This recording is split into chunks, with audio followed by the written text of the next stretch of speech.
birds have not even started moving yet.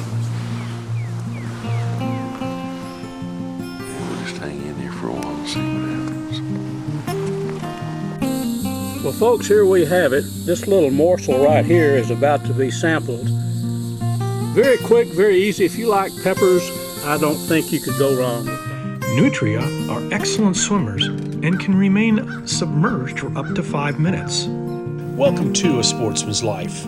We're so glad you tuned in to join us for another exciting real-world outdoor adventure right here on A Sportsman's Life.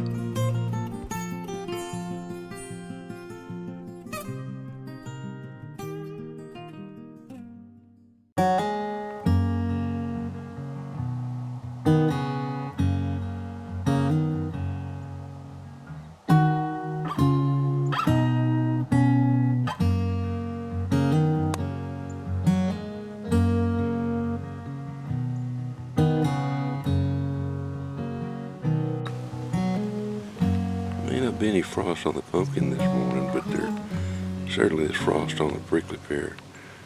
It's about, probably about 20 degrees on my lee side at Sterling City.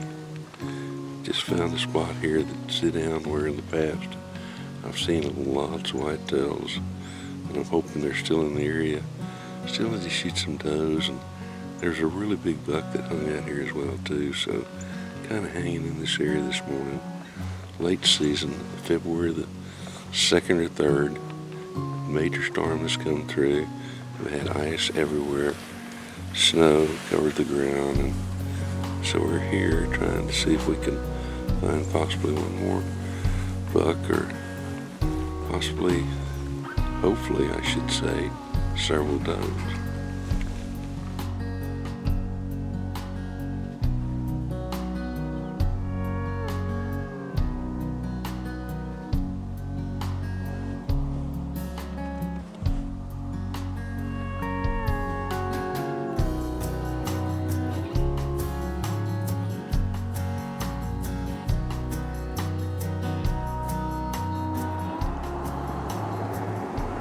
In the background you can hear vehicles. I'm not that far off of a road, a major road here. But this is an area where in the past, don't know if they're still the same, but when I was here like 3 weeks ago, I could see quite a few deer right in this area. The cold and snow may have changed their pattern. Got Lance, my son-in-law, hunting out of a stand away from here. And hopefully, between the two of us, we can kill a doe or two. Still have a few on one quota. And I was still looking for a buck. Don't know that I'll shoot another buck here this year, but just in case we see something that looks really good, then maybe totally different. But I've got a buck or two on quota as well too, but really hoping to take out the number of does we need to.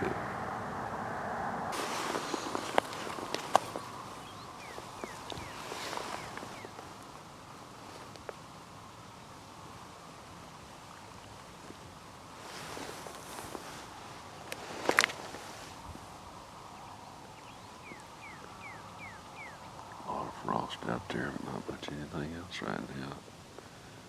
Birds have not even started moving yet. And we'll just hang in here for a while and see what happens.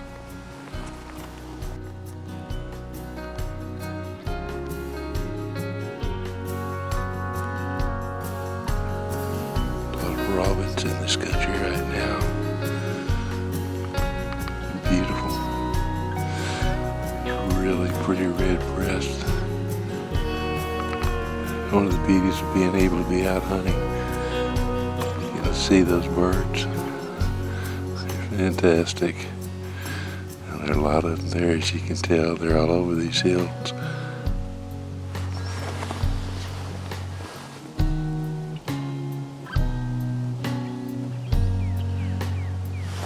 Oh, this frost sure looks pretty.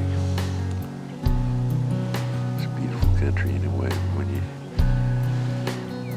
add that little glaze, if you will, it really becomes pretty.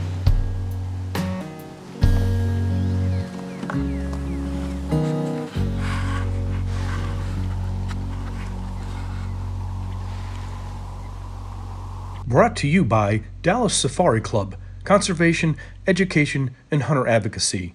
Hornady, accurate, deadly, dependable.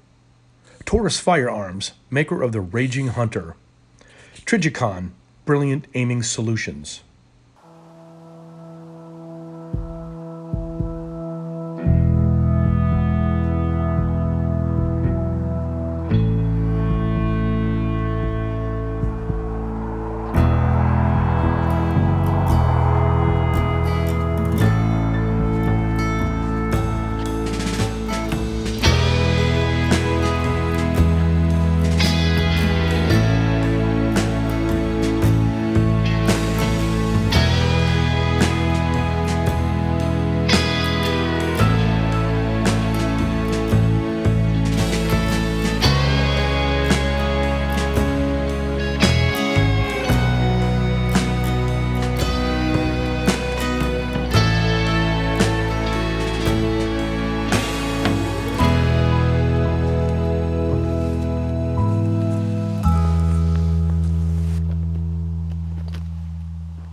Having water on your property is really important for a lot of different ways, but also when it comes to wildlife, you can have a windmill in the western part and what they call a big pele, if you will, and looking at it right there with a water trough, and you would think that wildlife would utilize that water trough, but to be very frank with you, you're so much better off. If you'll look, there's what we call a spillover pond just to the left, and this is where wildlife has a tendency to water. So what you do is you build a trough, and just below the top of the level you put a pipe with a drain that goes out into a spillover pond, and if you'll do that, those wildlife species such as white-tailed deer, all the bird species, turkeys, non-game, everything will water at those areas a whole lot better than they will if you're trying to set them up where they have to drink at a water trough.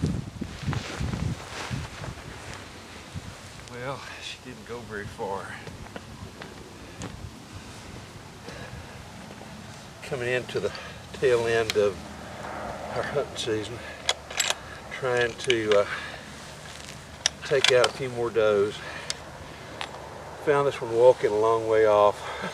Had to run to get to her and shot her a long way, so unfortunately did not have time to get a kill shot on her, but she's a really nice doe and she's going to eat well, and that's what it's all about at this stage of the game. So great deer to take. After a pretty cold spell, took them a while to get here, just simply because of ice and snow getting here, but hopefully these deer start moving a bit better. Wasn't a whole lot moving this morning at all, except for this deer and one other one, but that's just the way it is. So I'm glad we got this one down. We'll drag her out and get her on the meat pole and go look for another one. A Sportsman's Life is also brought to you by Catch and Release Apparel, AGM Global Vision, H3 Whitetail Solutions, and Pyramid Air.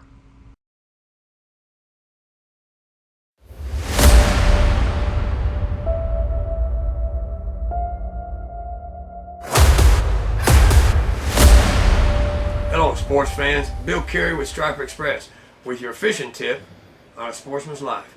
Last week we talked about dead sticking baits, circus colors, what we use, bright colors, big weights depending on wind.